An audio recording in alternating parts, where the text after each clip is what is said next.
প্রিয় দর্শক আসসালামু আলাইকুম। আজকে সবাইকে আ ঈদ মোবারক। যে দীর্ঘদিন ধরে আ এই দেশের দেশপ্রেমিক সেনাবাহিনীর একটি অংশ রাজনীতিবিদ এখানে সেনাবাহিনীর আ আ অবসরপ্রাপ্ত কর্মকর্তারা আছেন। তারাও দীর্ঘদিন ধরে চেষ্টা করছেন। আমরাও বলে আসছিলাম যে বিষয়টি এবং সবার আগে ধন্যবাদ জানাই আন্তর্জাতিক অপরাধ ট্রাইব্যুনালের প্রসিকিউটর সহ যেসব বিচারকরা সেখানে আছেন। সেই সাথে সরকারকেও ধন্যবাদ জানাইতে চাই যে সেনাবাহিনীর ১৫ জনকে পিছমোড়া দিয়ে তারপরে এই ইয়াতে নিয়ে যাওয়ার জন্য আজকে ট্রাইব্যুনালে হাজির করানোর জন্য। আপনারা জানেন যে তাদেরকে ট্রাইব্যুনালে শুনানির পর আম গারদে পাঠানো হয়েছিল। সেখান থেকে তাদের আ আ বিশেষ জেল যেটা ওয়াকারের পালিত স্বরাষ্ট্র উপদেষ্টা জাহাঙ্গীর, সে হঠাৎ করে খুব তাড়াহুড়ো করে আপনারা দেখেছেন যে বিশেষ জেল, সাব জেল সেটা গঠন করেছে। সেই সাথে আমরা এই অনুষ্ঠানে আসার আগে আমাদের ব্যারিস্টার ফখরুল ভাই বলছিলেন যে নতুন একটি গাড়ি দেখেছেন আজকে। যে গাড়িতে করে তাদেরকে আনা হয়েছে। তো শীতাতপ নিয়ন্ত্রিত এই গাড়িতে করে আনা হলো। আমরা আজকে প্রাপ্তি যেমন আছে, এই প্রাপ্তির পাশাপাশি ওয়াকারের শয়তানি যে এখনো বন্ধ হয় নাই সেই বিষয়গুলো নিয়েও কথা বলব। আ আমরা ব্রিগেডিয়ার হাসান নাসির আপনাকে দিয়েই শুরু করি। কেমন দেখলেন আপনাদের সেনাবাহিনীর ১৫ জনকে এটা বাংলাদেশের ইতিহাসে ১ম এই ধরনের ঘটনা ঘটলো। প্রত্যাশা, প্রাপ্তি, ভালো লাগা, আরো চাওয়া কি বাকি আছে? ধন্যবাদ ইলিয়াস ভাই এবং আমার সাথে সহ-আলোচকবৃন্দ এবং দর্শকবৃন্দ যারা দেখছেন। এটা নিঃসন্দেহে বাংলাদেশের ইতিহাসে একটা বিরল ঘটনা। দুঃখজনক, লজ্জাজনক ঘটনা এবং আমাদের সশস্ত্র বাহিনীর জন্যে দায় মুক্তি বা কলঙ্ক মুক্তির একটা প্রচেষ্টার দিন হিসেবে আমরা মনে করছি। যে ঘটনাটা ঘটেছে এটা নিয়ে অনেক ধরনের অপপ্রচারের অবসান ঘটেছে আজকে। যে সেনা সদস্যদেরকে সেনা সামরিক বাহিনীর কোর্টে কেন হবে না? কেন এটা আইসিটিতে আসবে? এ নিয়ে তর্ক-বিতর্ক এবং তাদেরকে সেনা হেফাজতে রেখে বিচার করা হবে।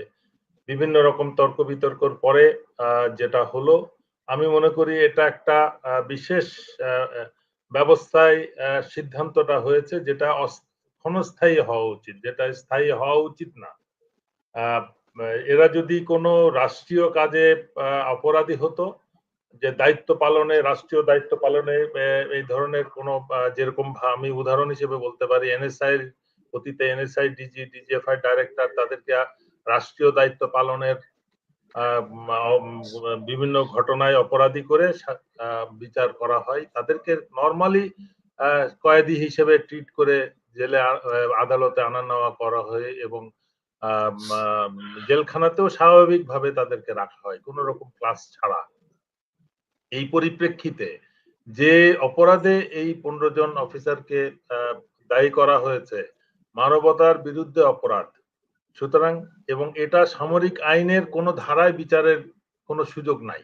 এই অপরাধটা তারা করেছে র‍্যাবে এবং ডিজিএফআই বা এনএসআই বা সেনাবাহিনীর বাইরে দায়িত্ব পালনকালে এবং মানবতার বিরুদ্ধে অপরাধ। এবং এটার মামলা ফাইল হয়েছে ইন্টারন্যাশনাল ক্রাইমস ট্রাইব্যুনাল কোর্ট, যেটা অবশ্যই বাংলাদেশের যেকোনো জেলা বা মানে কোর্ট বা সশস্ত্র বাহিনীর কোর্টের উপরে অবস্থান করে।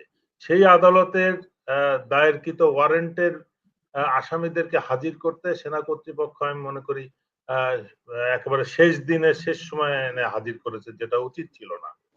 সে আন্তর্জাতিক ক্রাইমস ট্রাইব্যুনাল অ্যাক্টের যে পরিবর্তন নিয়েও যে প্রশ্ন করা হচ্ছে সেটাও আমি অবান্তর মনে করছি। অতীতেও এই আইনের বিভিন্ন ব্যত্যয় ঘটানো হয়েছে, বিভিন্ন সময় পরিবর্তন করা হয়েছে। আইসিটির অ্যাক্টে যেটা হয়েছে যেটা বলা যায় বিচারের নামে অবিচার, সে ধরনের কিছু হবে না বলেই এই আইনকে মানে সঠিকভাবে আন্তর্জাতিক মান যাতে হয় সেই জন্যে একজন ইন্টারন্যাশনাল কনসালটেন্ট লয়ারকে রীতিমতন আইসিটিতে রেখে তার অ্যাডভাইসে কাজটা করা হচ্ছে, যেটা আইসিটির আইনটাকে যেন সুষ্ঠুভাবে প্রয়োগ হয়। সেই পরিপ্রেক্ষিতে দায়েরকৃত ওয়ারেন্ট আমি মনে করি এটা সঠিক হয়েছে এবং তাদেরকে অন্যান্য যেকোনো ক্রিমিনালের মতন হাজির করলে সেটা স্বাভাবিক ছিল। এসি বাসে যেটা অলরেডি আলাপ হয়েছে, এটা স্বাভাবিক কোনো বিষয় নয়। এই বিশেষ ধরনের বাংলাদেশে একটাই বাস আমাদের নজরে আসছে। আর যেন এরকম বাস আমরা না দেখি বা অন্যান্য সকল আসামিদের মতনই যেন তাদেরকে ট্রিট করা হয়।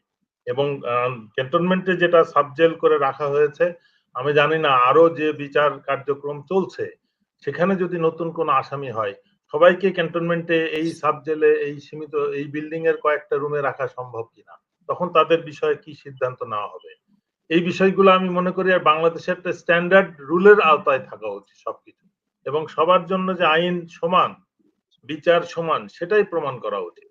কারণ আমরা জেলখানায় ইতিমধ্যে বিচারাধীন আসামি হিসেবে প্রধান বিচারপতিকে পেয়েছি এবং প্রধান নির্বাচন কমিশনার আছেন, মন্ত্রীরা আছেন, এমপিরা আছেন, আইজিপিরা আছেন, সেক্রেটারিজ আছেন।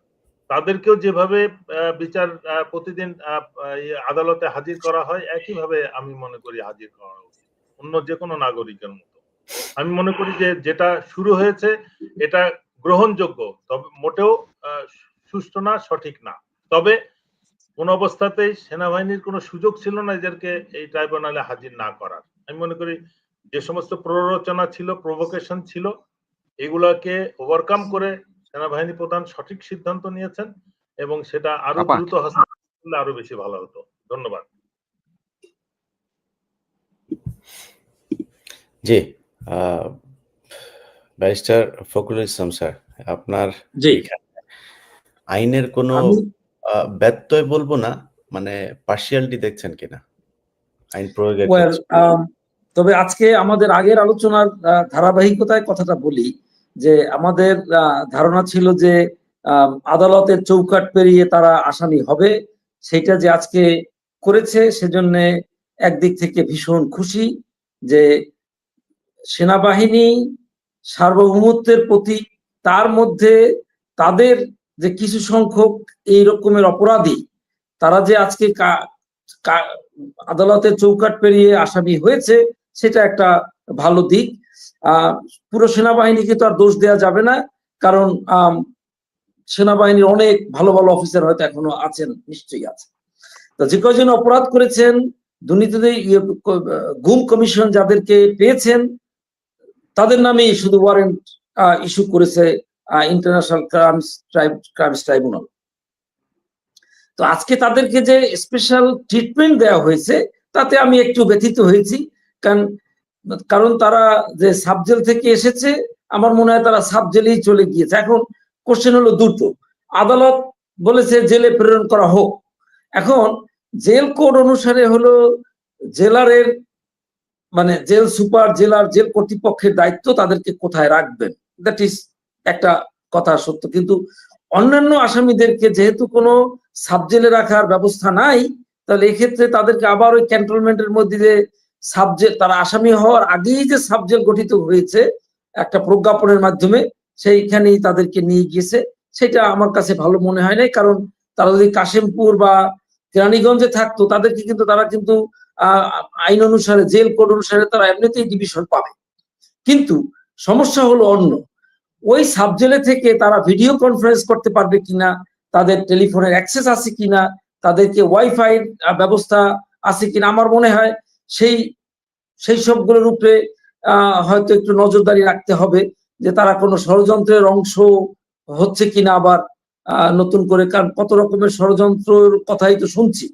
ফখরুল ভাই, এটা একটু ব্রিগেডিয়ার হাসান নাসির স্যার, আপনি আছেন, মানে আমি যতটুকু জানতে পেরেছি যে তাদের ওইখানে ওয়াইফাই এবং ফোনও তারা ইউজ করতে পারবেন, সেখানে তাদের স্ত্রীরা প্রতিদিন তাদের খাবার দিয়ে আসতে পারবেন, স্ত্রীরা থাকতেও পারবেন, এরকমও শুনেছি। এই ডিসক্রিমিনেশনটা বন্ধ করার জন্য আজকে যে ইলিয়াস ভাই আলোচনা নিয়ে আসছেন, আমি খুবই খুশি যে একটা সময় উপযোগী কথা ধরেছেন। অন্য আসামিরা যারা ডিভিশন প্রাপ্ত আসামি, তাদের তো সেই ব্যবস্থা নাই, যারা তারা সবসময় ফোনের অ্যাক্সেস থাকবে অথবা ওয়াইফাই অ্যাক্সেস থাকবে, তারা ল্যাপটপ বা কম্পিউটার ব্যবহার করতে পারবে কিনা, তাদের বাসা থেকে প্রতিদিনের খাবার নিয়ে আসবে, এসব ব্যবস্থা যেহেতু অন্য কারো নাই, তো ওনাদেরকে সেই ব্যবস্থায় একটা বিশেষ ব্যবস্থার মধ্যে রাখা আমি মনে করি যেন এটা খুব দৃষ্টিকটু হবে এবং ডিসক্রিমিনেটরি, তাদেরকে মনে হবে যেন একটা প্রেফারেন্সিয়াল একটা ট্রিটমেন্ট দেওয়া হচ্ছে। আর ইন্টারন্যাশনাল ক্রাইমস ট্রাইব্যুনালস এর আপনার আগের সেই নুরেমবার্গ মিলিটারি ট্রায়াল থেকে আপনি দেখেন যে অন্য আসামিদেরকে যেরকমের রাখা হতো সেই রকমেরই রাখা হয়েছে। এইখানে বরং তাদেরকে নর্মাল জেলখানায়, ওই সাব জেল না বানিয়ে নর্মাল জেলখানায় পাঠিয়ে দেয়। আমি মনে করি যে সরকারের সেটা উচিত ছিল, যদিও এটা জেল কর্তৃপক্ষের একটা বিষয় থেকে যায়, থাকলেও এই ডিসক্রিমিনেশনটা একেবারে খুব মানে দিনের আলোর মতো পরিষ্কার, সেটি সঠিক নয় বলে আমি মনে করি আইনগতভাবে। জি, আমাদের হাসিনুর ভাই বোধহয় আজকে কিছুটা সমস্যা হচ্ছে, আমরা হাসিনুর ভাইয়ের অপেক্ষায় আছি। তার আগে কিছু কথা আপনাদের জানিয়ে রাখি যে আজকে গাজীপুরে একটা ঘটনা ঘটেছে। ইসকন রিসেন্টলি বেশ কয়েকটা গুপ্ত হত্যা ঘটিয়েছে। তারা খুব গোপনীয়ভাবে তাদের কার্যক্রম পুরোদমে তারা চালিয়ে যাচ্ছে। এই পর্যন্ত এই গত 2-3 দিনের ভিতরে 2 জনকে তারা গুম করেছে। তাদের আজকে একজনকে সে বাসা থেকে বের হয়েছে, তারপর থেকে তার ফোন বন্ধ, তাকে খুঁজে পাওয়া যাচ্ছে না। সে 1 দিন আগে বা 2 দিন আগে একটা মাদ্রাসায় গিয়ে সেখানে ইসকনের বিরুদ্ধে কথা বলেছিল। আজকে একজন ইসকনের বিরুদ্ধে এক জায়গায় কথা বলেছে, সেইখানে সেই প্রতিষ্ঠানে গিয়ে জিজ্ঞেস করা হয়েছে উনি কোথায় থাকেন, উনি কে, এইভাবে তার বিচার মানে খোঁজ জানতে চাওয়া হয়েছে। তো সরকারকে বলবো, ইসকন আমরা সেই 2018-19 সালে এই বিষয়গুলো বলেছিলাম, কিন্তু সরকার কিংবা বাংলাদেশের মানুষও বোধহয় এটা নিয়ে খুব বেশি সিরিয়াস না। আমাকে যদি কেউ জিজ্ঞেস করে যে ভাই আপনি দেশে গেলে আপনার জন্য কি থ্রেট মনে করেন কিনা, আমি বলেছি যে আমি দেশে গেলে আমার জন্য একমাত্র সবার আগে যদি থ্রেট কাউকে মনে করি সেটা হচ্ছে ইসকন। এদের কতটুকু ক্ষমতা, কতটুকু এদের প্রভাব দেশের ভেতরে, এটা হয়তো আমরা খালি চোখে দেখা অসম্ভব। আমরা যাদেরকে গুমের কথা বলি, এরকম এই গুমের সাথে অনেক আলেমের গুমের সাথে ইসকন জড়িত, সেটা হয়তো আমরা জানিও না। তো এই বিষয়টা সরকারকে এবং গাজীপুর পুলিশ, তারা 2 দিন আগে একটা তাদের ফেসবুক পেজে এবং তারা বোধহয় একটা বিজ্ঞপ্তিও দিয়েছেন যে 2 দিন আগে যে মেয়েটা ধর্ষিত হয়, বাচ্চা একটা মেয়ে, মাদ্রাসার ছাত্রী, তাকে নিয়ে এক হিন্দু তাকে ধর্ষণ করেছে। 3 দিন ধরে তাকে আটকে রেখে তারপর ধর্ষণ করা হয়েছে। সেই মেয়েটাকে ধরার পরে এলাকার মানুষজন যখন কিনা এটা নিয়ে প্রতিবাদ করলো, তখন পুলিশের পক্ষ থেকে বিবৃতি দেওয়া হলো যে এটা কোনো সাম্প্রদায়িক বিষয় না। এটা সাম্প্রদায়িক কি না বা কি, এটা আপনি এখনো তদন্ত করতে পারেন নাই। তো আপনার এত আগ বাড়ায় তারপরে গাজীপুর পুলিশকে কেন বিবৃতি দিতে হইলো? এটা সাম্প্রদায়িক এবং হিন্দুরা এটা খুব সুকৌশলে, খুব কি বলবো, পরিকল্পিতভাবে মুসলমান মেয়েদেরকে তারা তাদের নাম গোপন রেখে তারপরে তাদের সাথে সম্পর্ক করছে, শারীরিক সম্পর্ক করছে, তাদের সাথে তাদের গর্ভে বাচ্চা দিচ্ছে, তারপর তারা পালিয়ে যাচ্ছে। এটা তারা একদম পরিকল্পিতভাবে, এর সাথে হিন্দু মহাজোট, ইসকন, এই হিন্দুদের যেসব কট্টর জঙ্গি সংগঠনগুলো আছে, এরা সবাই জড়িত। তো সেটাকে তিনি হঠাৎ করে বলে ফেললেন যে এটা কোনো সাম্প্রদায়িক। এটা অবশ্যই সাম্প্রদায়িক এবং এটার বিচার এই দেশে করতে হবে। যদি বিচার না করে, সেই ক্ষেত্রে আজকে সেনাবাহিনীর যে 15 জনের পরিণতি, আমার মনে হয় এটা দেখে সবারই শিক্ষা নেওয়া উচিত। এই দেশে কেউই আইনের ঊর্ধ্বে না।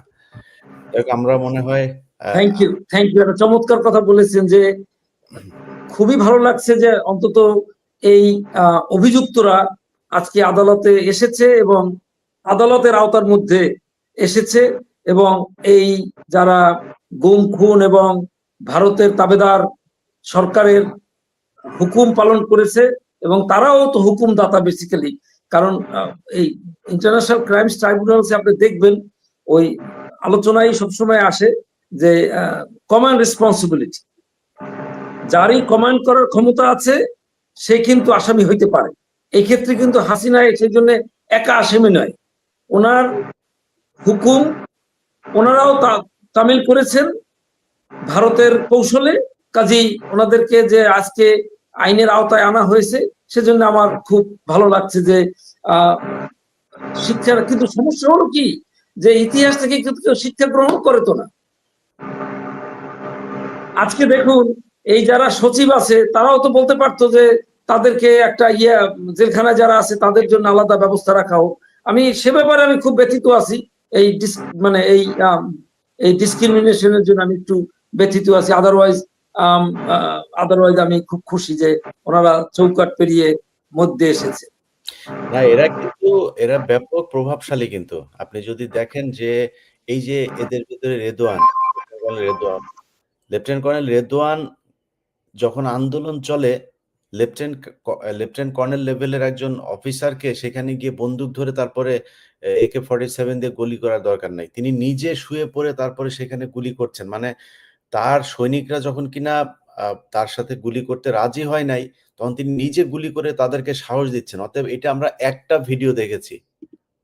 জি, আমরা শুধু একটা ভিডিও দেখেছি। এরকম কত গুলি সে করেছে সেটা রাইট। তো আমি জানি না। সো এই জায়গাগুলোতে তাদের যে প্রতাপ, এখানে ব্রিগেডিয়ার হাসান নাসের আছেন, তিনাকে পিএনজি করা হয়েছে। মানে মানে যারাই দেশপ্রেমিক তাদেরকে পিএনজি, আর যারা কিনা দেশের বিরুদ্ধে কাজ করেছে তাদের পদোন্নতি দেওয়া হয়েছে, তাদের নানান ধরনের সুযোগ সুবিধা দেওয়া হয়েছে, এবং এর মাঝখানেও সেনাবাহিনীর বেশ কয়েকজন অফিসার তাদেরকে ভারতে পাঠানো হয়েছে। তো এই জিনিসগুলো আমরা দেখছি। তো সো তারা গুম খুনের সাথে জড়িত। এখানে প্রীতি দেখানোরও কিছু নাই, এখানে সম্মান দেখানোরও কিছু নাই। গুম খুন, যারা গুম হয়েছে, আপনার সেনাবাহিনী গুম হয়েছে, আমরা সাধারণ মানুষেরও না, আপনার সেনাবাহিনী গুম হয়েছে। এবং মূল বিষয় হচ্ছে আমরা যে আলোচনাটা আজকে করছি সেই আলোচনাটার যদি নাকি শেষের দিকে বলতে হয় যে ওয়াকার কেন এই শীতাতপ নিয়ন্ত্রিত গাড়ি সাব জেলে এই স্বরাষ্ট্র উপদেষ্টা জাহাঙ্গীরকে দিয়ে সাব জেল টেল করার কারণ হচ্ছে ওয়াকারের ভেতরে ভয় আছে যে সেও তো সেনাপ্রধান ছিল। যদি পুলিশ প্রধান তার পুলিশের অপকর্মের জন্য জেলে থাকতে পারে, তাহলে ওয়াকার কেন থাকবে না? 2 দিন পরে ওয়াকারও থাকতে পারে, কিন্তু এটা মাথায় রাখতে হবে এখনো।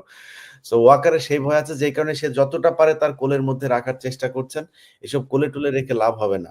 আমরা তাজুল ভাইকে ধন্যবাদ জানাই, এবং তাজুল ভাই নিরাপত্তা বাড়ানো হোক। এবং ডক্টর ইউনূসকে বলবো, ইউনূস সাহেব শয়তানি বহুত করেছেন, আপনার উপদেষ্টারা দুর্নীতি লুটপাট অনেক করেছে, কিন্তু এই বিচারগুলো আপনাকে করতে হবে। আর স্বরাষ্ট্র উপদেষ্টা, জি ইলিশ ভাই, এখানে একটা বিষয় লক্ষণীয়, আমরা একটা দেখছি যে আমাদের অবসরপ্রাপ্ত অফিসারদের একটা অংশকে বলা যায় যে কর্তৃপক্ষ কিনে নিয়েছে তাদের পক্ষে মতবাদ প্রচারের জন্য। লয়ারকে যেমন ফি দিলে আসামি যত বড় অপরাধী হোক তার পক্ষেই আদালতে কথা বলে, এরকম লয়ারও কথা বলছে একই রকম যে এদেরকে সেনা আইনে বিচার করা হোক। প্রেসিডেন্ট জিয়া হত্যার মামলা সামরিক আইনে হয়েছে, কিন্তু লয়ার উনি নিজেও জানে যে ওটা একটা মিউটিনির বিচার হয়েছে, প্রেসিডেন্ট হত্যার বিচার হয় না। তো মিউটিনির বিচার সেনা আইনের 31 ধারায় হয়, অথচ এখানে বলা হচ্ছে যে মানবতার বিরুদ্ধে অপরাধ, এটা সেনা আইনের 27 ধারায় বিচারযোগ্য। whereas 27 ধারায় বলা আছে যে ইনঅ্যাক্টিভ সার্ভিস যদি অপরাধ হয়, তখন অ্যাক্টিভ সার্ভিসের ডেফিনেশনও বলা আছে, অপারেশন চলাকালীন যদি কোনো অপরাধ ঘটে। এই ধরনের আইনকে মানে রং ইন্টারপ্রিটেশন করা হচ্ছে। আবার আরেক দল যাদেরকে বিভিন্ন রকম সুবিধা দিয়ে বক্তব্য কিনে নিচ্ছে এবং টেলিভিশনে প্রচার করতেছে যে সেনাবাহিনীর অফিসারদেরকে আলাদা জেলে অতীতেও রাখার ইতিহাস রয়েছে। কি ইতিহাস? কি প্রেসিডেন্ট এরশাদকে রাখা হয়েছে সাব জেলে, প্রধানমন্ত্রী প্রাক্তন প্রধানমন্ত্রী বেগম জিয়া এবং শেখ হাসিনাকে রাখা হয়েছে। দেশের মানে প্রেসিডেন্ট এবং প্রধানমন্ত্রীর স্ট্যাটাস আর মানবতার বিরুদ্ধে অপরাধী দায়ী যারা এবং চার্জশিট হয়েছে, ওয়ারেন্ট ইস্যু হয়েছে, এমন অপরাধী কি একই কাতারে পড়ে, একই লেভেলের? মানে আমরা কি কম্পেয়ার করে আমরা বোধ শক্তি জ্ঞান সব হারিয়ে ফেলেছি যে তাদেরকে আমরা বলছি যে অতীতেও এরকম ভরি ভরি নাকি উদাহরণ আছে। 3টা উদাহরণ আছে, তারা হচ্ছে সরকার প্রধান এবং রাষ্ট্রপ্রধান। আর আমরা এখানে বিচার, এখন আমরা আজকে যাদের নিয়ে আলাপ করছি তারা হচ্ছে মানবতার বিরুদ্ধে অপরাধী সেনা সদস্য। হইতে পারে তার মধ্যে কিছু সিনিয়র অফিসার ইনভলভ আছে, কিন্তু জেলখানায় যে রিপোর্ট করার পরে তারপরে জেল কর্তৃপক্ষ ক্লাস ডিভিশন ডিক্লেয়ার করে, তাহলে আগের থেকে ডিভিশন পায় কি করে, সেটা আমার প্রশ্ন। তার মানে এখানে সমস্ত অনেকগুলো আইনের ব্যত্যয় ঘটাচ্ছে স্বরাষ্ট্র মন্ত্রণালয়। এগুলোকে মনে রাখতে হবে যে আইন সবার জন্য সমান কথাটা সঠিক না। Everybody is equal in the eye of law, but some people are more equal, যেটাই প্রমাণ করতেছে আজকে স্বরাষ্ট্রমন্ত্রী। এই জিনিসটা বুঝতে হবে, এবং এটা একটা খারাপ উদাহরণ সৃষ্টি করছে। অপরাধ যদি হয়ে থাকে, যে ধরনের অপরাধ হয়েছে, এবং আনফরচুনেটলি যে 2টা গুমের মামলার আসামি তার মধ্যে একজন হচ্ছে সেনাবাহিনীর প্রাক্তন অফিসার। Sir, brigadier. তিনটা মনে হয়। তিনটা মামলা, বাট এর মধ্যে একজন তো ব্রিগেডিয়ার আজমি, তাহলে সেনাবাহিনী হ্যাঁ, অফিসারের তারা অপরাধ করছে, তাই তো। তার কি অবস্থায় তারা রাখছিল, তার ক্লাস, ব্রিগেডিয়ার আজমির ক্লাস কোথায় ছিল যখন তাকে গুম করা হয়েছে, হাসিনের ক্লাস কোথায় ছিল, তার ডিভিশন প্রয়োজন ছিল না, ব্যারিস্টার আরমান না, যারা গুমের ভিকটিম, হুম্মাম কাদের চৌধুরী আমার কত ঘনিষ্ঠ আপনারা জানেন, ব্যারিস্টার আরমান আমার কলিগ এবং আমার সঙ্গে খুব সম্পর্ক ভালো, এদের ব্রিগেডিয়ার ক্লাসের কথা আজমি বলছি। আমার সঙ্গে চমৎকার। এই তিনজনের কথাই যদি আপনি শুধু ধরেন, ব্যারিস্টার ফখরুল, আমি ব্যক্তিগত সম্পর্কের কথা বলছি না, না না না, সেটা বলছি না, মানে মানে আমি যাদেরকে চিনি না, যাদেরকে চিনি তাদের অ্যাগনিটার কথা বলছি, তারা কি রকমের ফিল করেছে এটা সেটা যদি কথা বলছি। সাধারণ নাগরিক হয় তার অ্যাগনিও তো আপনার অ্যাগনি হইতে হবে। এক্স্যাক্টলি, আমি সেটাই বলছি যে এর বাইরেও আজকে ফেসবুকে দেখলাম একটা বাচ্চা মেয়ে কান্নাকাটি করছে যে তাহলে এই 5ই আগস্ট আমার বাবাকে তো ফেরত দিতে পারে নাই। মানে আমার খুব খুব খারাপ লাগছে, কারণ আমার বড় সন্তান ও কন্যা সন্তান। তো সে বলছে যে তাহলে 5ই আগস্টের পরে তার ধারণা ছিল যে তার বাবা ফেরত আসবে, তার বাবা তো আসে না, এর অর্থ যে তার বাবা হয়তো দুনিয়ায় নাই। এই কথা বলে খুব কান্নাকাটি করেছে দেখলাম ফেসবুকে আজকে। খুব খুব খুব ব্যথিত হয়েছি স্বাভাবিকভাবেই। আমার অবস্থা তো সেরকম হইতে পারতো, প্রায় সেরকমের অবস্থায় গিয়েছিলাম।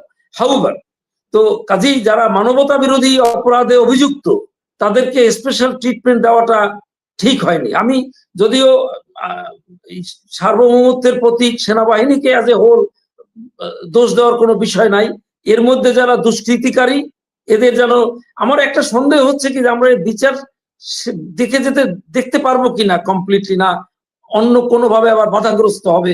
ইলিয়াস ভাই সেটার ব্যাপারে একটু আলোচনা করতে পারেন যে আর কিভাবে বাধাগ্রস্ত হইতে পারে, সেইটার আইনগত বিষয় আমাকে জিজ্ঞাসা করতে পারেন যদি মনে করেন। যেমন আপনি বলেছেন যে আর্মি অ্যাক্টে 27 ধারায় এইটা একজন ওই মেজর সাহেব বলেছেন, তার এই ইন্টারপ্রিটেশন কোনোভাবেই সঠিক নয়, কারণ মানবতা বিরোধী অপরাধের জন্য এই ট্রাইব্যুনাল গঠিত হয়েছে। এবং সবচেয়ে ভালো ব্যাপার 73 সালের পরে এই আইনটা তো 73 সালে 20শে জুলাই পার্লামেন্ট পাশ করেছে। তো এর পরে মানবতা বিরোধী অপরাধ যারা করেছে তাদের বিচার আমরা সম্পূর্ণ হয়েছে এটা দেখতে চাই। এইটি হলো সহজ কথা, আমরা যাতে এখান থেকে সবাই শিক্ষা গ্রহণ করে যে কোন বাহিনীতে আপনি যতই পাওয়ারফুল হন না কেন, যাতে এরকমের একটা অপকর্ম করার দুঃসাহস কেউ বাঁচতে সেটা পারবে ভারতের বুদ্ধিতে হোক, শেখ হাসিনার বুদ্ধিতে হোক, যার বুদ্ধিতে যাতে সে না করে। আর্মি অ্যাক্টের মধ্যে কিন্তু আপনারা আর্মি অফিসাররা জানবেন যে আপনার ইলিগাল অর্ডার মানতে কিন্তু আপনি বাধ্য না।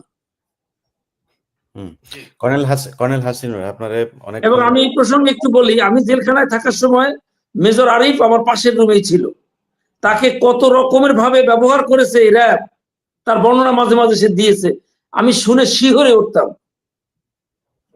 জি, ওই 7 খুনের আসামি, আপনারা জানবেন, নাম জানবেন, মেজর আরিফ। আপনার আজকের যেই সারাদিনের ঘটনা পরিক্রমা কি মনে হচ্ছে, কেমন লাগছে এই বিচার?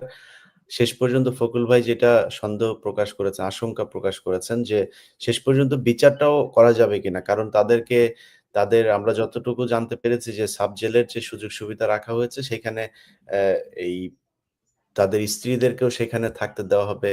স্ত্রীদের থাকতে দেওয়া মানে গার্লফ্রেন্ডরাও থাকতে পারে, ফোন রাখতে দেওয়া হবে, ওয়াইফাই থাকবে, স্মার্টফোন ইউজ করতে পারবে। এই বিষয়গুলো সেখানে থাকবে এরকম শুনতে পেরেছি। এটা কতটুকু সত্য? বিসমিল্লাহির রহিম। ভাই আমি সকালবেলায় ছিলাম সে আইসিডিতে, তো আমি খুব খুশি। আমারে দাদুল ভাই বলল সব ঠিকঠাক, কোনো অসুবিধা নাই। আমি ধন্যবাদ দেওয়ার পরে জানতে পারলাম কারাগারে যাচ্ছে। তো আমি কিউরিওসিটি জিজ্ঞেস করলাম, ভাই কোন কারাগারে যাচ্ছে আসলে? কাশিমপুর না ওইটা? তো ভাই সাব ছিলাম, এটা কেন হইলো? তখন বলতেছে, ভাই আমার কিছু করার নাই, আদালত রায় দিয়েছে কারাগারে যাবে। অর্থাৎ আদালতের রায়ের পরে এটা ওইখানে মানে আপনাকে আইজিপি প্রিজন তার দায়িত্ব পড়ে তাকে গাইড করে কোন কারাগারে নিবে। এখন এটা যত সহজ আমি বললাম এত সহজে না। আপনি দেখেন এসি বাসটা আবিষ্কার করলো কি, কার পয়সা কেনা হয়েছে, কোন মন্ত্রণালয় কিনছে? এটা হইতে হবে হোম মিনিস্ট্রি কিনছে, না কেলে হোম মিনিস্টার এক্ষুনি পদত্যাগ করা উচিত। এই ধরনের বাটপার হোম মিনিস্টার আমাদের দরকার নাই। এইরকম স্বজনপ্রীতি হোম মিনিস্টার আমাদের দরকার নাই। উনি আমার খুব আদরের, বাট আমি লজ্জিত। আমি খুবই দুঃখিত এই ধরনের স্বজনপ্রীতি করার জন্য। যেখানে সাধারণ গাড়িতে আসা যাওয়া করে পুলিশের আইজিপি। আমাদের ওখানে আগে ছিলেন জেনারেল হারুন, সেনাপ্রধান, বীর প্রতীক। তারপর ছিলেন আমাদের জেনারেল এরশাদ। স্যাররা বলছেন 75 এর যে নায়ক, তাদেরকে ওইভাবে জেলে রাখা হয়েছে। এমন কি হলেন যে এনাদেরকে এই ট্রিটমেন্ট দিতে হবে? হ্যাঁ, সরকার চাইলে অবশ্যই ট্রিটমেন্ট দিতে পারে। ওই 5 স্টার হোটেল শেরাটন, তার উপরে 2 টা রুম নিয়ে নিল। আ অসুবিধা নাই। সবাইকে একটা করে হুড দিল। কোনো আপত্তি নাই। কিন্তু কেন এদেরকে ক্যান্টনমেন্টের ভিতরে? এটা একটা বৈষম্য সৃষ্টি করবে। আগামীতে এটা খারাপ প্রতিফলন হবে। মানুষ আর উৎসাহ পাবে যে অপরাধ করে মুক্তি পাওয়া যায়। এখন একটা কথা বলি, কেন তাদেরকে আনা হচ্ছে না আমি যেটা সন্দেহ করি, এরা যদি মুখ খোলে, এরা মুখ খোলার জন্য অনেকে উদগ্রীব। আমার সাথে যোগাযোগ করছে। তা আমরা সব বলে দিব। এরা আইসিডিতে কোনো কথা বলে নাই। কারণ গোয়েন্দাদের প্রেশারে তোমরা কোনো কথা বলবা না। আইসিডিতে কোনো টর্চার হয় না, কোনো কিছু হয় না। এই কমান্ড রেসপন্সিবিলিটি পানিশমেন্ট হচ্ছে। কমান্ড রেসপন্সিবিলিটি তো তো তোমার দায়িত্ব ছিল। অনেকে একদম জানেই না হয়তো কে তার ছেলে আছে, নাম জানে হয়তো দেখে নাই কখনো। কথা হলো আপনারা কোনো এই লোকগুলি কোনো কোঅপারেট করে নাই আইসিটির সাথে। আগামীতে যাতে কোঅপারেট করতে না পারে এইজন্যই সাব জেল। এখন আপনি চেষ্টা করলেও আপনি পারবেন না। মোড়ামুড়ি করবে, ভয় দেখাবে। আমি মনে করি গোয়েন্দা সংস্থা সম্পূর্ণ নিষিদ্ধ করে দেওয়া উচিত আইসিটিতে। এবং এরা যেন না আসতে পারে, ইনফ্লুয়েন্স না করতে পারে। এবং অতি দ্রুত এদের এখান থেকে সরায়া কেন্দ্রীয় কারাগারে নিয়ে যাক। বিশেষ করে কাশিমপুর কারাগারটা দূরে হলেও অনেক সুবিধা এবং নিরাপদ এবং ভালো এবং সম্মান নিয়ে বসবাস করা যায়। আমার কাছে খারাপ লাগে সেনাবাহিনী অফিসার আমার কষ্ট দেয়। বাট যে অপরাধ করছে সেই জন্য তো আপনি দায়বদ্ধ। আপনারা তো কোঅপারেট করেন নাই। এরপর হলো আপনার বাসের কথা বললাম। সাব জেল করা এটা দায়িত্ব সম্পূর্ণ হোম মিনিস্টারের। অর্থাৎ ডক্টর ইউনূস এখানে জড়িত। এটা একদিনে হয় নাই। এর সাথে ডক্টর ইউনূসও কম বেশি জানেন। উনি হয়তো ভাবুক মানুষ, জ্ঞানী মানুষ। ঠিক আছে, অসুবিধা নাই। তা আমরা এইখানেই কৃতজ্ঞ হয়ে যাই যে এদেরকে জেলে আদালতে আনা হইছে। মানে বাঙালি আমরা কোন পর্যায়ে এতে প্রশংসা করতে, করতে শেষ। নিঃসন্দেহে এটা অনেক দাবিদার, অনেক কিছু। কিন্তু এই প্রক্রিয়া চালাতে গেলে সত্য ঘটনা উদ্ঘাটন করতে গেলে আপনাকে অবশ্যই সাব জেল থেকে সরাইয়া মূল কারাগারে নিতে হবে। কারণ এখানে বৈষম্য করা যাবে না। এবং ওই যে সন্দেহ করতেছেন বিচার হবে কিনা? অবশ্যই বিচার হবে না। কিভাবে হবে? আমরা যেভাবে মারামারি শুরু করেছি রাজনীতিবিদরা সনদ নিয়া তাতে স্কোপ দিচ্ছি আরো কিছু বোম ফুটবে, গোলাবাজি হবে, তখন আমন্ত্রণ জানাও সেনাবাহিনী আপনি টেক ওভার করেন। তাতে থেকে মাফ পেয়ে যাবে। মাফ করে দেওয়ার স্কোপ করা হবে। আমরা চাই না কোন রকম বৈষম্য হোক, কোন রাজনীতি পথে রাজনীতি চলবে।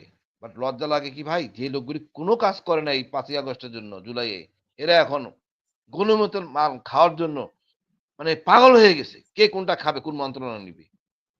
এই জন্য কি এত লোক রক্ত দিছে? না এনাদের এই নেতাদের ছেলে মেয়ে মাঠে ছিল? কেউ তো ছিল না। এরাই এখন হালুম, হালুম করতেছে কি খাবে? এরাই এখন বাটপারি কথা বলতেছে। এই যে আমাদের বিএনপির এক নেতা বলতেছে সেনাবাহিনীর মানে ভাবমূর্তি মানে মোরাল ভেঙে পড়বে। অসম্ভব। এদেরকে ওখানে রাখলে আরো মোরাল ভাঙবে। বের করে দিলে মোরাল শক্তিশালী হবে। এই অথর্ব জেনারেলদের আমাদের দরকার নাই। আপনারা ভালোবাসেন, দণ্ড হোক, পরে পুনর্বাসন করেন অন্য জায়গায়, আপত্তি নাই। বাট সেনাবাহিনীতে রেখে সেনাবাহিনীকে ধ্বংস করেন না। আর কেউ যদি খোয়াব দেখেন হাসিনা আসতেছে, কিচ্ছু করার নাই, দুঃখিত। তাহলে অন্য কিছু রক্তারক্তি হবে।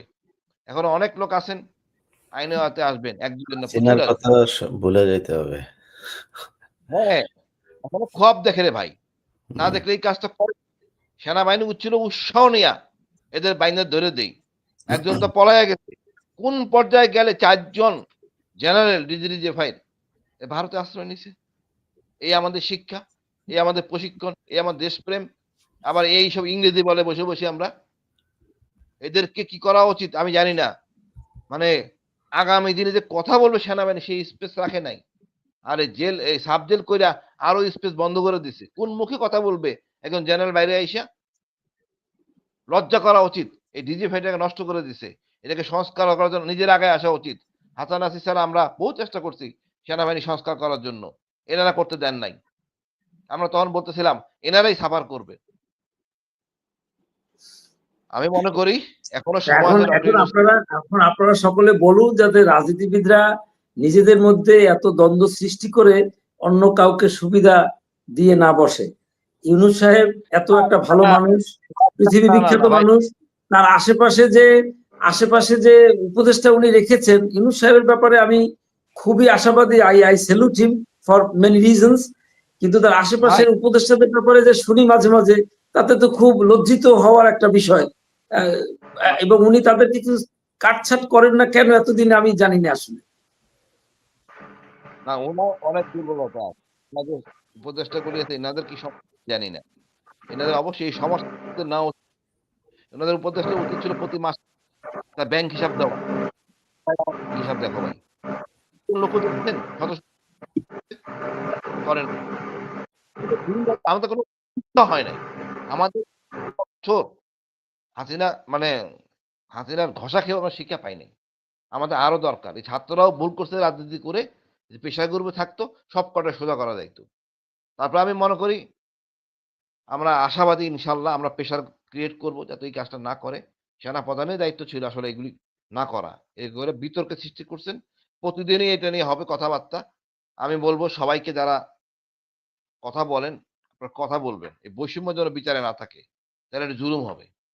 আপনি একজনকে মাফ করে দিলেন, একজন ছেড়ে দিলেন, এটা কোনো বিচার হলো না। যদি মনে করেন অন্যায় হয় না, বিচার হবে না। কিন্তু অন্যায় স্বীকার করার পরে আপনারা এই ফাইজলামি করবেন, এর কোনো কারণ নাই। আমি অবাক হব না হাসান নাসির স্যার যে মেস ওয়েটার এসে খাবার দিয়ে দিচ্ছে মেসে। না না, ইলিয়াস ভাই যা বলছে একবার 100% চলবে, ডোন্ট ওয়ারি। এখন এরা ওখানে তো আমি গেছিলাম নিচ পর্যন্ত, ওখানে আপনার ওয়াইফাই লাইন থেকে সবকিছু বিদ্যমান। এখানে জেল কোডে যে নিয়ম আছে, যে খাবার সেই খাবার তার খাইতে হবে, জেল কোডে যে প্লেট সেই প্লেটে তার খাইতে হবে। এটা ফাইজলামি করার অবকাশ নাই। রেজাকুল হায়দার একই অবস্থা ছিল, আমারও একই অবস্থা ছিল। সুতরাং কোন জিনিস সেটাই ছাড় তো। দিব না। ওই কোন যে রকম বিল্ডিংটা ছাড় করা হয়েছে, আফজল এই হাসিন, পর্যন্ত কোনোদিন ক্যান্টনমেন্টের ভেতরে করা হয়েছে নাকি? না না, কোনোদিন না, হয় নাই, এটা প্রশ্নই ওঠে না। ক্যান্টনমেন্টের ভিতরে কিসের সাবজেক্ট? না না, ওইটা না, ওই বিল্ডিংটা কিন্তু VIP suite, each and every room, as you said, ভিতরে কুকিং ফ্যাসিলিটি আছে, রুম আছে, অ্যাটাচ বাথরুম। এটা তো সাবজেল হইতে পারে না। এটা 3 তলা বিল্ডিং। এখানে কারারক্ষী থাকবে, কারারক্ষী কমান্ডারের চলাফেরা হবে, কেউ যে কেউ ঢুকতে পারবে না এবং অনুমতি নিয়ে থাকবে, এখন জেলার থাকবে। কিন্তু এই ফ্যাসাদ আমি কেন নিতে যাবো? এই কারেন্ট বিল কে দিবে? কোন মন্ত্রণালয় দিবে? আমার তো মনে হয় আসলে ধরা উচিত ইলিয়াস ভাই, এই যে তারেক স্বরাষ্ট্র সিদ্দিকী আমাদের উপদেষ্টা। তারেক সিদ্দিকী ক্যান্টনমেন্টে ছিল, ওর কারেন্ট বিল সবগুলি সেনাপ্রধানের ঘাড়ে চাপানো উচিত। যতগুলি সেনাপ্রধান ছিল, তারেক সিদ্দিকী বাড়ির মেইনটেনেন্স কস্ট সম্পূর্ণ সব সেনাপ্রধানের ঘাড়ে চাপানো উচিত। কোন ক্ষমতা বলে তারেক সিদ্দিকী ক্যান্টনমেন্টে ছিল? সে একই এক ঘটনা ঘটছে এখন। আমি মনে করি আমরা কঠোর হব, সোচ্চার হব ন্যায় প্রতিষ্ঠা করার জন্য। ধন্যবাদ ইলিয়াস ভাই। ব্রিগেডিয়ার হাসান নাসির, আপনাকে দিয়ে শেষ করি স্যার। সেটা হচ্ছে যে যারা অপরাধের অভিযোগে অভিযুক্ত এখন, তাদের প্রতি আপনার কি বলার আছে? এবং যারা এখন ক্যান্টনমেন্টে আছে, জুনিয়র সিনিয়র যেসব অফিসাররা আছে, সেনাবাহিনীর আমরা যত আলোচনাই করছি, সেনাবাহিনীর এই অবস্থা দেখে আমরা খুব যে খুশি তা না। আমরা অবশ্যই অপরাধীদের শাস্তি চাই। কিন্তু এই যে কর্নেল হাসিনুর স্যার বললেন যে আমাদের 4 জন জেনারেল আজকে ভারতে। আমাদের দেশের মূল নিরাপত্তা, মানে আপনাদের সেনাবাহিনীর মূল পলিসি হচ্ছে যে ভারতের সাথে আমাদের যুদ্ধ কিভাবে করব, এটা। সো আপনি যদি আমার 4 জন জেনারেল যদি নাকি সেটি আরো কতজন আছে আমরা তো জানি না। সব গোয়েন্দা তথ্য তো তাদের হাতে। আমার দেশের নিরাপত্তা, সার্বভৌমত্ব, স্বাধীনতা কিছুই তো নাই। সো এই জিনিসগুলো আমাদের জন্য খুব চরম একটা চিন্তার বিষয়, এবং ভবিষ্যতে যেন সেনাবাহিনী আর এই ধরনের অপকর্মের সাথে জড়িত না হয়, এবং সেটার জন্য আসলে সেনাবাহিনীর কি করা উচিত মনে করেন? আমার সব থেকে বড় চিন্তার বিষয় যে যাদের বিষয়ে আমরা জানি যে ভারতে আশ্রয় নিয়েছে এবং ভারত থেকে যারা মিডিয়াতে কথা বলছে, যাদের মিটিং এর খবর আসছে, তাদের মানে স্থাবর অস্থাবর সম্পত্তি, তাদের জাতীয় পরিচয়পত্র, পাসপোর্ট সব বাতিল করা হয়েছে কিনা, বা না হইলে কেন হয় নাই, তাদের সমস্ত স্থাবর অস্থাবর সম্পত্তি ক্রোক করা হচ্ছে না কেন, এই বিষয়টা, মানে এই ব্যাপারে নমনীয়তা দেখালেই কিন্তু এই অপরাধটা ভবিষ্যতে হবে। একটা সশস্ত্র বাহিনীর জন্য কতটা লজ্জার বিষয় যে তার 4টা জেনারেল এবং সব থেকে যারা গোয়েন্দা বাহিনী প্রধান তারা আজকে শত্রু দেশে আশ্রয় নিয়েছে, প্রধানমন্ত্রী নিয়েছে, হোম মিনিস্ট্রি নিয়েছে, আরো অনেক মন্ত্রীরা নিয়েছে। আমি তো মনে করি যে আমরা আমাদের স্বাধীনতা সার্বভৌমত্ব বলে এখন আর কিছু অবশিষ্ট নাই। তো সে এটাকে পুনরুদ্ধার করতে হলে ওদেরকে যেভাবেই হোক ধরে আনতে হবে বা তাদেরকে বিচারের আওতায় নিতে হবে, দ্রুত সিদ্ধান্ত দিতে হবে। যেহেতু তারা অ্যাবসেন্ট, আমি মনে করি আইসিটি আরো দ্রুত কেন ডেট দেয় না মামলার, বেশি তদন্তের প্রয়োজন নাই তো, যা এভিডেন্স মিডিয়াতে আছে it is good enough to সাক্ষীটা কি সব আছে, সমস্যা কোথায়? জি, তাহলে তার তো সময় নেওয়ার প্রয়োজন নাই, সাক্ষী দিয়ে প্রমাণ দিবে, তাহলেই অন্যদের জন্য এটা শিক্ষণীয় বিষয় হবে। একটা প্রচার হচ্ছে মিডিয়াতে। স্যার হ্যাঁ একটা কথা বলে নাই, ডকুমেন্টে দেখা যাচ্ছে আপনি ছিলেন এই দায়িত্বে এতদিন, এক্স্যাক্টলি এই সময় এক্স্যাক্টলি এখানে তো কোনো আমার কথা হলো কে কে জড়িত, কারা খাবার দিছে, কারা ডিউটি করছে, আমি তো চাই কে আমার মারছে, কে আমার গায়ে হাত তুলছে, আমি জানতে চাই হু ইজ দ্যাট অফিসার, কে আমার অ্যারেস্ট করছে, আই ওয়ান্ট টু নো। এটা ফাইজলামি করার কিছু নাই তো এখানে। এরা রীতিমতন ফাজলামি করছে। আজকে টক শোতে বলতেছি স্যার, যদি তারা ন্যায় বিচার না করে, মব তো বাইরে হয়েছে, ক্যান্টনমেন্টের ভিতরে মব হবে, আর আই উইল ডু ইট। স্বাভাবিক বিষয়, মব বাইর হয়, বিচার না পেলে না মব বাইর হবে। আমরা এখন উদ্ধত ডিজিএফআই হাসিন, তোমার মনে আছে যে অনার বোর্ডের নাম, অনার বোর্ড সিস্টেম নাই দেখে তারা জানে না যে ডিজিএফআই ডাইরেক্টর কারা ছিল, মানে কতটা আন্ডারমাইন করছে একটা এই গুম কমিশনকে, মানে এটা কতখানি কি স্পর্ধা তারা দেখাইছে, এটার জন্য কাউকে শাস্তির আওতায় নেওয়া হয় নাই। আইসিটি টিম যখন ওই কি বলে র্যাব 1-এ ভিজিট করতেছিল টিএফআই সেল, তখন ওই তাদেরকে বোমা মেরে তাদেরকে উড়াই দেওয়ার একটা চেষ্টা করা হয়েছে। তার সাথে যারা জড়িত তাদেরও এখনো পর্যন্ত বিচারের আওতায় নেওয়া হয় নাই। আমার কথা হচ্ছে যে এখন আজকে আমরা দেখলাম আমাদের একটা দল যারা এই সমস্ত দালাল অবসরপ্রাপ্ত বাহিনী, তারা কিন্তু মানে প্রচার করার চেষ্টা করতেছে যে বিরাট একটা মানে আইনের প্রতি সম্মান দেখিয়েছেন। কর্তৃপক্ষের কি সম্মান না দেখানোর কোনো সুযোগ ছিল? তাহলে একটা জনগণের জন্য আইন কি আলাদাভাবে প্রযোজ্য? যে সেনা কর্তৃপক্ষ সার্ভিং অফিসারদের হ্যান্ড ওভার করবে না তো কে করবে? যদি তারা চাকরিরত থাকে, ওয়ারেন্ট ইস্যু হয়েছে, তারা চাকরি হারাইছে, এটা নিয়ে প্রশ্ন তোলা হচ্ছে যে তাদেরকে নাও হ্যান্ড ওভার করতে পারতো। এটা কি শৃঙ্খলা বাহিনীতে এটা হয় নাকি মানুষকে বোকা মনে করতেছে এরা? এই জিনিসগুলোর থেকে আমাদেরকে বেরিয়ে আসতে হবে। এটা সেনাবাহিনী কোনো ফেভার করে নাই, তাদের দায়িত্ব তাদেরকে অবশ্যই করতে হইতো, না হইলে কর্তৃপক্ষ আসামি হইতো, এটা তাদেরকে বুঝতে হবে। এটা যদি তাই এই 15 জন যদি আজকে কোর্টে না যেত, এর জন্য 50 জন আসামি হয়ে যেত। তো সুতরাং তারা কেউ ফেভার করে নাই, এবং যে কারণে তারা ইন্ডিয়াতে আজকে যে প্রশ্নটা আপনি করছেন যে আজকে এই বাহিনীর প্রধানরা, গোয়েন্দা বাহিনীর প্রধানরা ভারতে নিয়ে গেছে, তাহলে আমাদের এই বাহিনীর নিরাপত্তা বা গোপনীয়তা বলে তো কিছু নাই, এটার তো একটা বিহিত করতে হবে। সশস্ত্র বাহিনীর কাঁধে অনেক কলঙ্ক, এটা মুক্ত করার একমাত্র উপায় হচ্ছে এই সমস্ত ক্রিমিনালদেরকে ক্যান্টনমেন্টের সীমানার থেকে বের করা। আমার জন্য ক্যান্টনমেন্ট নিষেধাজ্ঞা হয়েছে, কিন্তু ওই ক্রিমিনালরা এখনো ক্যান্টনমেন্টের মধ্যে রয়েছে সাবজেল ডিক্লেয়ার করে, এরা এখনো ভিআইপি ট্রিটমেন্টের চিকিৎসা করে। আমার চিকিৎসা হাসিন ওই গত 15-16 বছর চিকিৎসা করতে পারে নাই সিএমএইচে, তার কি অপরাধ? এখনো পারি না স্যার, এখনো পারে না, তাহলে এদের কি অপরাধ? আর আমরা দেখলাম যে ওয়ারেন্টভুক্ত আসামি সে ভিআইপি ট্রিটমেন্ট পাচ্ছে সিএমএইচে। What is going on? এই দেশে কি আইন কি দুই রকম নাকি? এক একজনের জন্য এক এক ভাবে আইন প্রযোজ্য হবে? এবং what class they belong to, এটা জনগণকে প্রকাশ করতে হবে। এরা কোন শ্রেণীর মানুষ, যে এদের কোনো অপরাধ হিসেবে গণ্য হবে না। এদের কারণ পিএনজি করা হয় নাই, এই পিএনজি এদের প্রত্যেকের নামে তো আগে পিএনজি ঘোষণা হইতে হবে। এরা ক্যান্টনমেন্টের ভিতরে সাব জেলে থাকে কি করে? এই হোম মিনিস্টারকে দায়ী করতে হবে, জবাবদিহি করতে হবে। উনি চুপ করেছিলেন, এই পিএনজি কেন হয়েছে উনাকে জিজ্ঞেস করা হয়েছিল। এখন এরা কি করে ক্যান্টনমেন্টের ভিতরে থাকে? এরা তো প্রথমভাবে ক্যান্টনমেন্ট নিষেধাজ্ঞা, তোমরা সশস্ত্র বাহিনীকে কলঙ্কিত করছো, তোমাদের কোন অবস্থাতে ক্যান্টনমেন্টে থাকার কোনো অধিকার নেই, সেটা সাবজেল করে তো প্রশ্নই ওঠে না। এই জিনিসগুলা বুঝাইতে হবে। আমরা দেশের আইন মানে আইনকে কিন্তু একেবারে তেজপাতা বানাই ফেলছি, এটা হইতে পারে না। আইন শৃঙ্খলা বাহিনী, ডিসিপ্লিন ফোর্স আইন নিজে মেনে সবার জন্য উদাহরণ সৃষ্টি করবে, তাহলেই একটা লোক অস্ত্র নিয়ে যখন কাউকে ধরতে যাবে তুমি অপরাধী, তখন তার কাছে সারেন্ডার করবে একটা মানুষ। এখন যে জনগণ কিন্তু অসহায়ের মতো ওই শৃঙ্খলা বাহিনীর হাতে আসে জিম্মি হয়ে, আমি নিজে আইন মানি না, আমি কি করে আরেকজনকে আইনের আশ্রয় নিতে চাবো, জেলে আটকাবো, হেফাজতে নিব, পুলিশ হেফাজতে নিব? এই জিনিসগুলো আমাদেরকে বুঝতে হবে।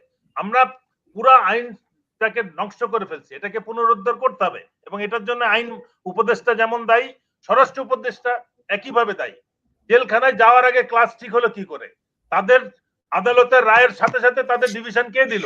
এটা কি সব ইয়ের জন্য, আসামিদের জন্য একই আইন প্রযোজ্য হয়? তাহলে ওই রেজাকুল হায়দার এবং রহিমকে নর্মাল জেলে থাকতে হলো কেন, কন্ডেম সেলে কেন থাকতে হলো? এটা তো জেনারেল রেজাক নিজে বলছে, আমাকে আদালত, হাসিনকেও তো তার তোমার মনে ক্লাস দেওয়ার সত্ত্বেও দেয় নাই। এটা কেন হচ্ছে? আমার ডিভিশন দেওয়ার পরও ডিভিশন দেয় নাই, হাইকোর্টে রিট করা হয়েছে, তারপরও দেয় নাই। আমি বীর প্রতীক ডিভিশন এমনি পাই, ফাইল আমি শুরু করতে বললাম না, এখন কিছু কথা বলি নাই। আমার এখন একটাই দাবি, স্বরাষ্ট্রমন্ত্রীর উপদেষ্টার পদত্যাগ। He don't deserve to stay there. Cantonment থেকে এই আসামিগুলোকে বের করে সমস্ত সশস্ত্র বাহিনীকে কলঙ্ক মুক্ত করতে হবে। এই বোঝা সশস্ত্র বাহিনী নিবে না, এই বোঝা সশস্ত্র বাহিনী আর বহন করবে না এই সমস্ত আসামিদেরকে। এটা বুঝতে হবে জনগণকে। জনগণ না হলে বের করে নিয়ে আসবে ক্যান্টনমেন্ট থেকে এদেরকে। ধন্যবাদ। না, আমার মনে হয় যেটা হাসিনুর ভাই যেটা বলেছেন যে মানে এটা এটা তাদেরকে ফোর্স করেই জনগণকে নিয়েই প্রয়োজনে জাহাঙ্গীর গেট অভিমুখে একটা পদযাত্রা হইতে পারে, তাদের ঘেরাও করতে হবে যে এখানে অপরাধীদেরকে রাখা সম্ভব না। ফখরুল ভাই কিছু বলতে যাচ্ছিলেন? যে আমি বলতে চাইতেছিলাম যে বিচার যাতে কোনোভাবে বাধাগ্রস্ত না হয়, কোনো স্যাবোটাজের মধ্যে না পড়ে, কোনো রকমের বাধাগ্রস্ত, আমি এই বিচার সম্পন্ন হোক,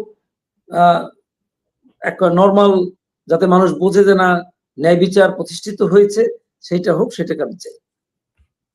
এখানে যদি এরা থাকে ইলিয়াস ভাই, কারণ হলো এই অফিসাররাই আর্মিকে, এই অফিসাররাই আমাদের সশস্ত্র বাহিনীকে, সশস্ত্র বাহিনীর কালিমা লেপন করেছে।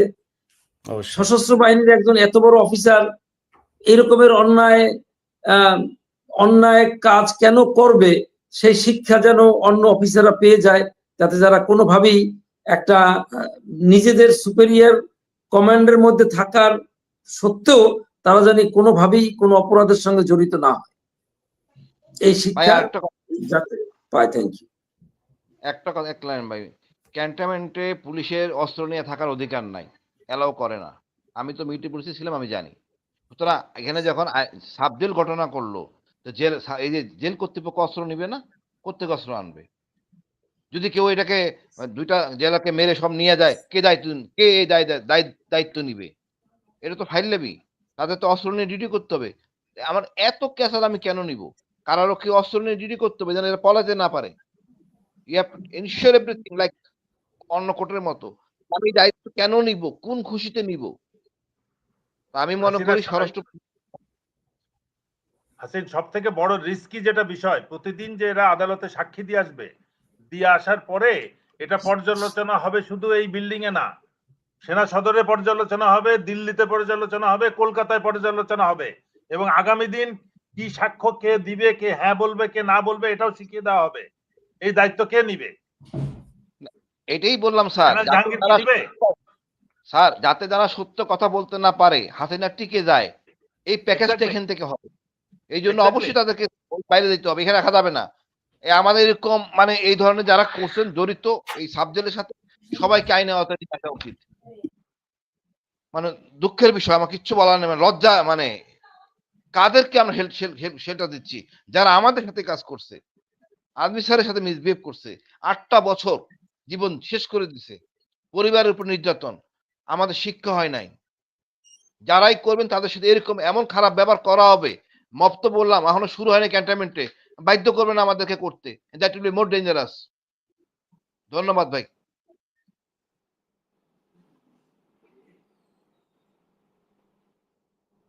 জি, আমরাও ঠিক একই দাবি করতে চাই, এবং আজকের আলোচনার ভিতরে একজনের ব্যাপারে আমাদের সবচাইতে বেশি ফোকাস দেওয়া দরকার। বাংলাদেশের মানুষের কাছে জুলাই বিপ্লবী যারা আছেন তাদের সবার কাছে অনুরোধ, স্বরাষ্ট্র উপদেষ্টা তাকে যেখানে পাবেন সেখানে তাকে প্রতিহত করবেন।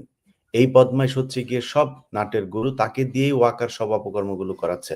সো তার পদত্যাগ করা খুব জরুরি। এর পদত্যাগ করতে না পারলে আপনি দেখেন তাদেরকে আজকে ট্রাইব্যুনালে ডাকা হয়েছিল। তাদের সেনা হেফাজতে নেয়ার পরপরই স্বরাষ্ট্র উপদেষ্টা কত তড়িঘড়ি করে তারপরে প্রজ্ঞাপন জারি করে সেখানে সাবজেল ঘোষণা করে দিল একটা। সো সবকিছু প্রি-প্ল্যান্ড। এই স্বরাষ্ট্র উপদেষ্টাকে দিয়ে কোনো কিছু হবে না। আমি পুলিশের বিভিন্ন লোকজনের সাথে কথা বলে আজকে কর্ণফুলী থানার ওসিকে সেখান থেকে প্রত্যাহার করা হয়েছে। আমি মানে এই আল্লাহর কসম করে বললাম এবং আমার সজ্ঞানে আমি যত তার ব্যাপারে সে মনে হয় সারারাত ঘুমায় না। এই হোয়াটসঅ্যাপে আওয়ামী লীগের কোন গ্রুপে হাসিনা কথা বলে, ওই এলাকার হোয়াটসঅ্যাপের গ্রুপগুলোতে কি বলে, ইসকন কি বলে, সারারাত সে আমাকে টেক্সট করত। যে ভাই এই যে এখানে হচ্ছে এবং তার এই তথ্যের ভিত্তিতে আপনার আমি জানি না সে এগুলো কোত্থেকে পেত। সে আমাকে ২ দিন আগে জানাই দিত যে আগামীকাল পরশুদিন ঢাকায় এই জায়গায় মিছিল হবে। আমি ডিবিকে ফরওয়ার্ড করতাম। আমি পুলিশকে ওই সংশ্লিষ্ট থানার ওসিকে ফরওয়ার্ড করতাম, জোনের ডিসিকে ফরওয়ার্ড করতাম। সেই প্রেক্ষিতে তাদেরকে ধরা হতো। সে অফিসারটাকে হুট করে আজকে কি এলাকায় কোন এক পত্রিকায় তার বিরুদ্ধে নিউজ হয়েছে সেটার কারণে তাকে সরিয়ে দেওয়া হয়েছে। যাত্রাবাড়ি থানাতে ৫ তারিখের পরপর যে ওসি ছিলেন, সেই ওসিকে তারা সেখান থেকে সরিয়ে ১১২টা মামলা করেছেন তিনি। আওয়ামী লীগের এমন কেউ নাই, সেই মামলার উপরে বেস করে এখন অনেক কিছু করা হচ্ছে। অনেককে সেই মামলায় দেওয়া হচ্ছে, অনেককে বাদ দেওয়া হচ্ছে। কিন্তু এত পরিশ্রমী, এত আওয়ামী বিরোধী একজন অফিসার, তাদেরকে এই স্বরাষ্ট্র উপদেষ্টা থাকতে দিচ্ছে না। এই খোদা বক্স সে থাকতে দিচ্ছে না। এরা এগুলো করে যাচ্ছে। তো আমার মনে হয় এই বিচারগুলো পেতে হলে এবং তাদেরকে যথাযোগ্য শাস্তি দিতে হলে স্বরাষ্ট্র উপদেষ্টাকে এখান থেকে পদত্যাগ করতে হবে, সরাইতে হবে। কারণ ওয়াকারের এই চালাকে রেখে তারপরে এই ধরনের বিচার কোনোভাবেই সম্ভব না। যাই হোক, আমরা তারপরেও আশা করি যে যেটা মাঝখানে বলছিলাম যে হাসিনার ফেরার সম্ভাবনা। হাসিনা এই দেশে ফিরলে এই দেশে কোনো মানে ওই প্রতিবাদের বিষয় না। এদেশে গৃহযুদ্ধ বাঁধবে। যুদ্ধ করে মানুষের জীবন নিয়ে তারপরে এই দেশে যদি কেউ প্রতিষ্ঠিত করতে হয় সেটা করতে হবে। কোনো নিয়ম শৃঙ্খলার মধ্যে থাকা হবে না।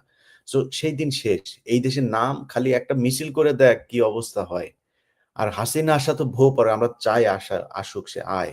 আসলে তারপরে বুঝবে কেমন লাগে মজাটা। সেদিন শেষ এবং ওয়াকার আপনার ১.৫ বছর কিন্তু শেষ। আপনি এমনিতেই তো পলিটিক্যাল একটা গভর্নমেন্ট আসলে সেনাপ্রধান চেঞ্জ হবে।